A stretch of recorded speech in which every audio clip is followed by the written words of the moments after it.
Hello, hello, and welcome back. Today, I'm so excited to announce that I'm going to interview with my wellness coach, the person who helped me a lot personally with my anxiety, with my stress, Mr. Bob Lancer from The Method. If you have anxiety, if you have depression, if you have chronic pain, this video will help you. I can guarantee that. Make sure you watch the video till the end. Let's do it.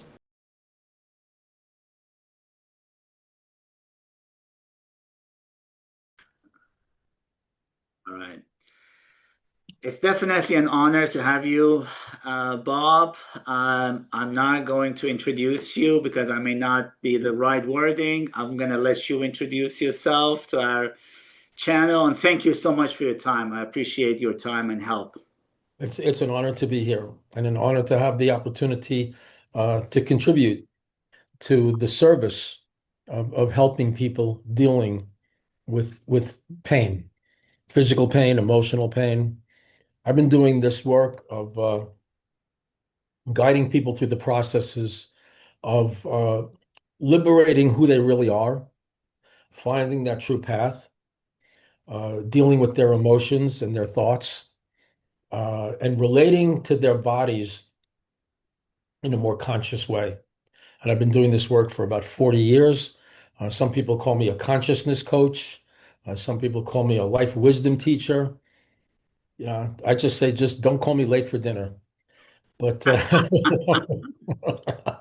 So, you definitely helped me a lot, and I saw the results of which we worked together through, a couple of months that we're doing this.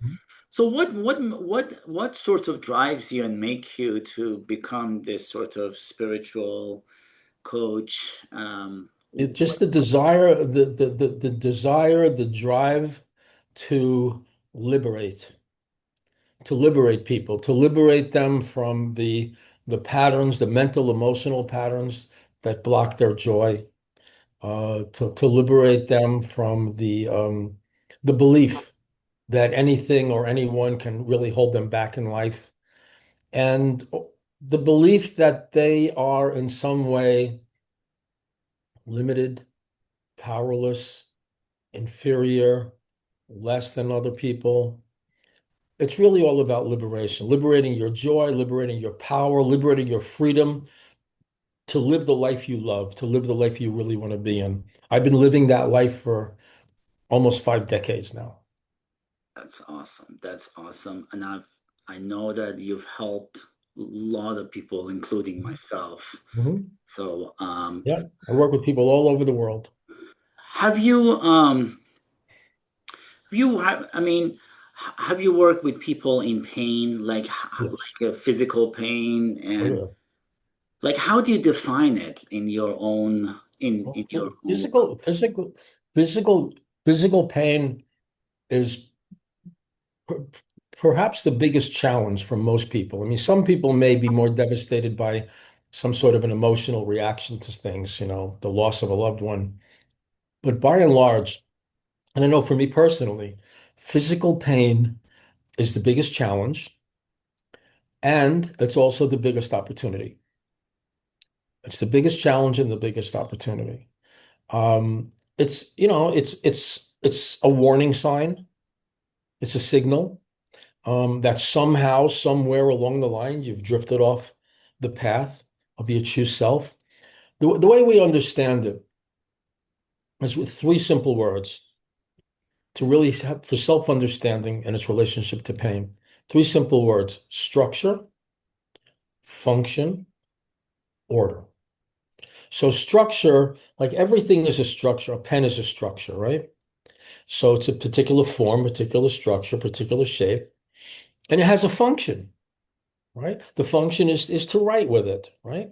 And if I take care of the pen and I write with it, it's in a state of order, like we call health, a state of order. When someone has a health problem, it's called a disorder. Now, let's say I use this pen to try to hammer in a nail, right? Now, the structure and the function are not aligned. And what happens is the pen then goes into a state of disorder. That's what pain is. Pain is an indication that somewhere along the line, your structure, everyone has a unique structure, like a snowflake, like like your foot, right? When you put on the right pair of shoes, your foot feels good, right? Your foot is a structure. When you put in the wrong pair of shoes, your foot goes into pain. So everyone is a structure, a unique structure. And when they function in line with their structure, they experience order, health, wealth, joy, success, beautiful relationships. But when you're not functioning in line with your structure, because maybe you have a belief, maybe you believe that, no, I have to work really, really, really hard for my family. I have to work so hard to make the money.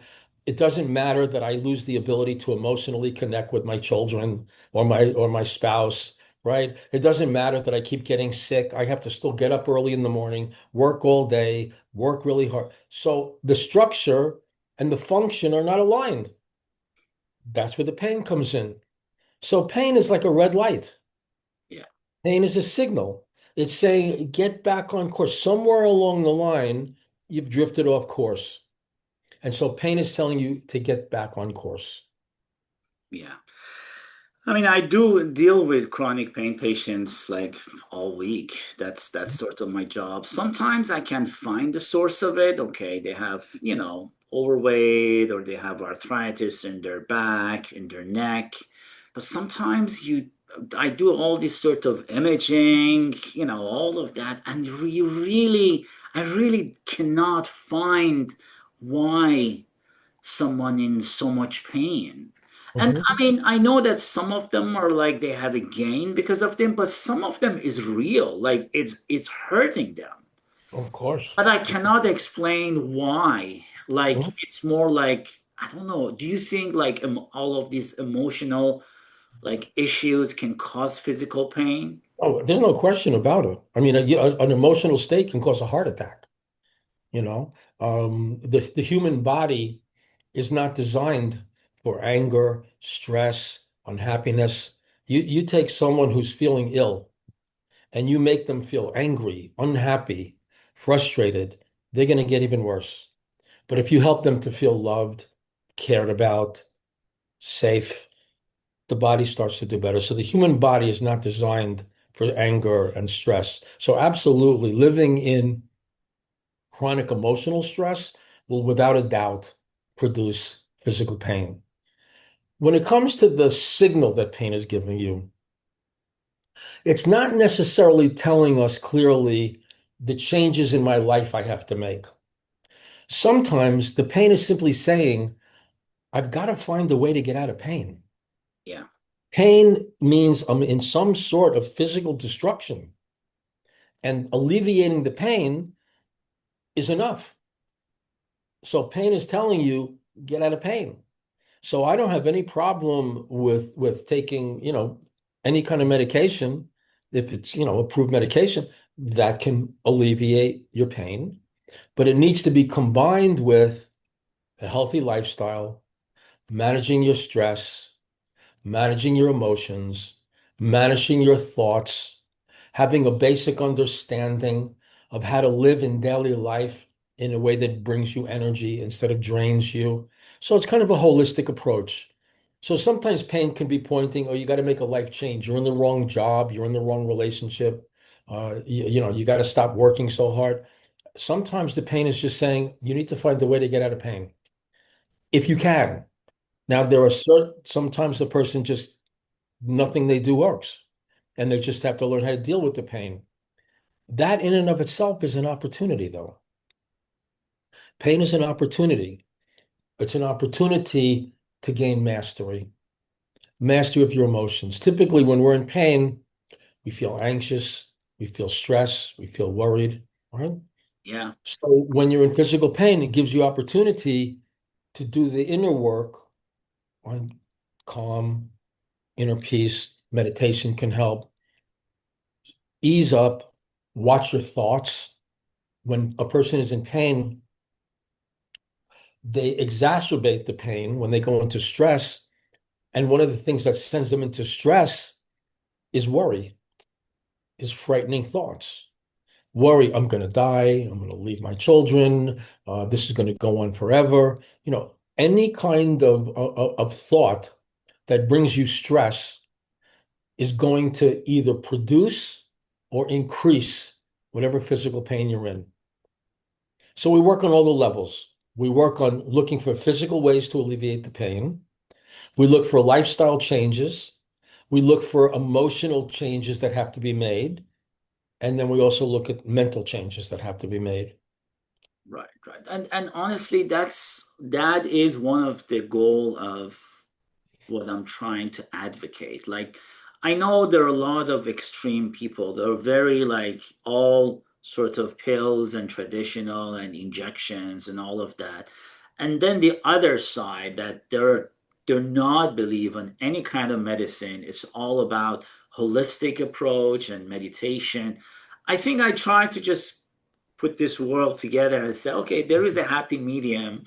That's If right. you're in pain, you can take some medicine, but if you have anxiety and you have severely depressed and you still have back pain after 6 years, maybe you should treat your depression. Maybe you should treat your anxiety, and that's going to help your back pain. But sometimes when maybe I'm not using the right language, I try to talk to patients and they said, oh, do you think I'm crazy? Do you think I'm psycho? And it's hard to talk to those patients because they are so overwhelmed and they're so focused on one direction of their health is like there is a little bit of arthritis, how can we fix that? And I was like, there is no way of fixing arthritis. As we get younger, these things happens As you every get older, yeah, as you get older, yeah, and it you could know be caused by the weather. but there are certain things that you can do, so I think it's But also the one thing you can do to improve any condition you're in, is to really learn how to get free from anxiety and stress. Anxiety, stress, anger, unhappiness, all of these kind of unbalanced emotional states, they contribute to whatever physical problem you have. And so sometimes the best we can do is maybe you take a little medicine to not have the pain, but at the same time, you're working on one of the ways that we liberate ourselves from the emotional patterns that make our physical condition worse is by taking 100% responsibility for how we respond to life. If somebody says something and I react with anger, that reaction that I'm going through is not their fault. They are not responsible for how I behave, for how I think, and for how I feel. I am responsible for my responses. As long as I'm blaming other people, circumstances, life, God, whatever, as long as I'm pointing the finger outside of me, I'm trapped in this emotional pattern that is unhealthy for the body and will make any physical problem worse.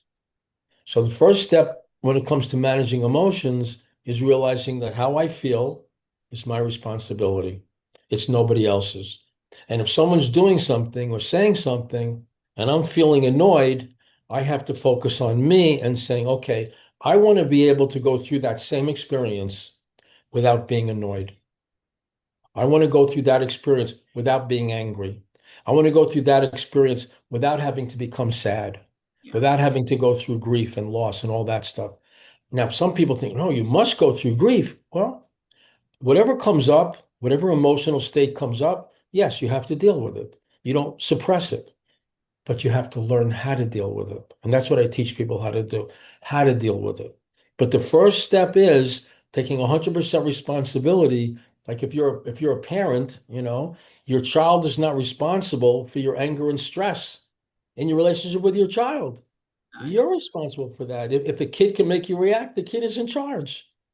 And taking charge in any situation that you're in begins with taking charge of yourself, using your power to create what you want instead of your power reacting all over the place and making you sick. So that's the emotional component of it. And I guide people through a process because sometimes there's a strong emotional reaction to the pain. Right? Sometimes people are frustrated with the pain, they're impatient with the pain, they're angry with the pain, they're frightened of the pain. And I guide them through a process. I think I've guided you through it, Cyrus. Yeah. It's called the method. And I guide them through a process of relieving their emotional opposition, their emotional reaction to the pain. And very often, more often than you would expect, when they stop fighting the pain emotionally, the pain stops. And I've seen it happen. It seems like a miracle. I've seen people in chronic pain out of pain in 10 minutes Wow. just by releasing their fight against the pain, their fear of the pain, their anger at the pain. That's, I mean, I'm a big believer. Like, I try to push it, you know, push some of my patients that they have understanding of like this multifaceted aspect of pain because it's just has a physical, it has an emotional aspect to see.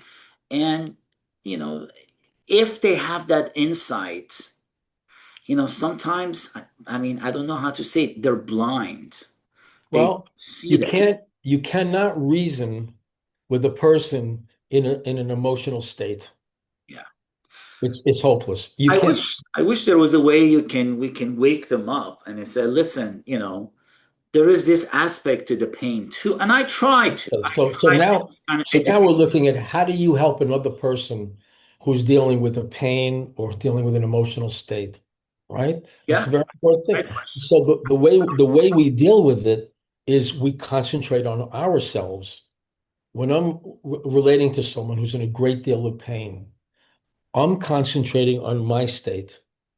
I'm making sure that I'm centered, that I'm calm, that I'm non-reactive. I'm compassionate, but I'm at peace.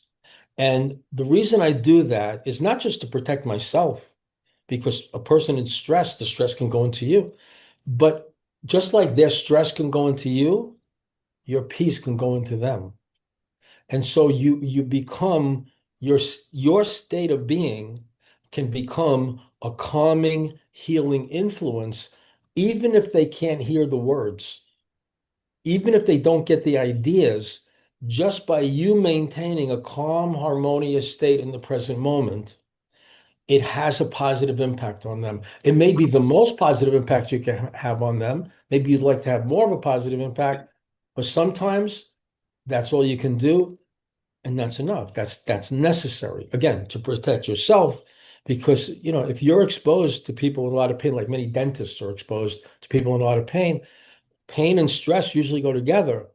And that means you're not just exposed to their pain, you're exposed to their stress. And it's very easy, all too easy. Everybody's emotional state is contagious. And it's very easy for you to be around stressful, anxious people all day and then find yourself stressed out and anxious. And so I don't know why. My life is good. My wife is good. My kids are good. This is good. My job is good. But I feel all this stress. Where'd it come from? It came from the people you were exposed to. So you have to practice, like religiously practice, maintaining your peace and poise when someone is losing theirs. That's how you have the best influence on them, and that's how you protect yourself. Yeah, no, absolutely. Do you have any sort of like, I don't know, a daily mental practice or a mental exercise that I can teach them, like, you know, something that can kind of focus on their body and learn about their body a little bit more? Yeah, there's a number of them. So one of them is simply called the feeling exercise. Okay. And so the feeling exercise is just right now, just feel your feelings. Just be aware of your feelings. Now, sometimes I say that to someone and say, well, I'm not feeling anything. Well, that's a feeling, right? Or sometimes they're feeling a lot of pain or a lot of stress or anxiety. Just feel your feelings, right? Then the next step, and it starts to sound a little weird, but it works. You tell them, okay, now try to feel love for however you feel. I say, but I'm in pain. I'm in grief. I'm in loss. I'm in panic. try. All you got to do is your best because each time you try, it builds momentum. And sooner or later, if you persevere, you make the breakthrough. So just try to feel love for whatever you're feeling. Okay. Feel what you're feeling as love, right? You're in pain, you're in agony, you're in emotion. Just try to feel it as a state of love. It's a condition of love. Just try to feel it, right? Not think it, not say it, but feel it.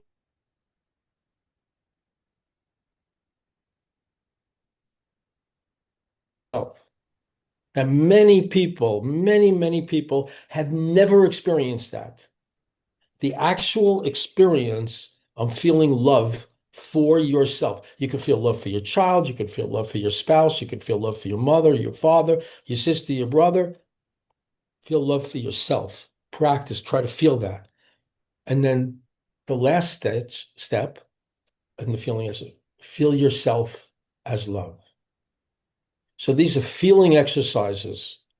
You're exercising your capacity to feel and to direct your feelings. That's one of the practices. It's called the feeling exercise. You feel the feeling, you feel love for the feeling, you feel the feeling as love, you feel love for yourself, you feel yourself as love, and just keep going through it. Just keep cycling through it over and over again. See if it makes a little bit of a shift. Yeah. Do One. you do you have a lot of clients who just purely see you for the chronic pain and all? No.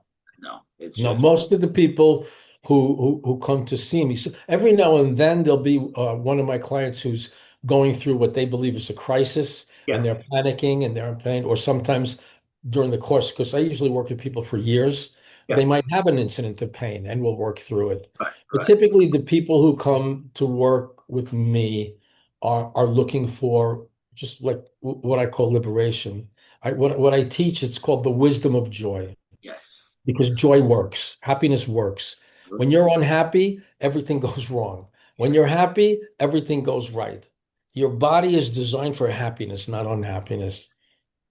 I'm on the decline. I'm getting there. I'm not there Okay. yet, but Everything by degrees. Everything by degrees. And if you persevere, you can't lose. But everything by degrees. I love it. And I had so much like I've seen it. I've seen a huge change in myself. So Sure. I truly appreciate you, and I truly appreciate your time and your good energy and your joy. So thank you so much for your time and all this wonderful information. And I'm just gonna link your website, Good. a, uh, It's a message. boblanchard.com. Yeah, perfect, perfect. Uh, And like I tell everybody at the end of every call that I have, every session, and I'll tell everybody watching this now, enjoy every moment. You deserve that. You deserve it. Enjoy every moment. If you're not enjoying the moment, you're not doing it right. And I teach people how to do it. thank you. That's awesome. Thank you, Bob. We're looking Thank forward you. to see you soon. Okay. Okay.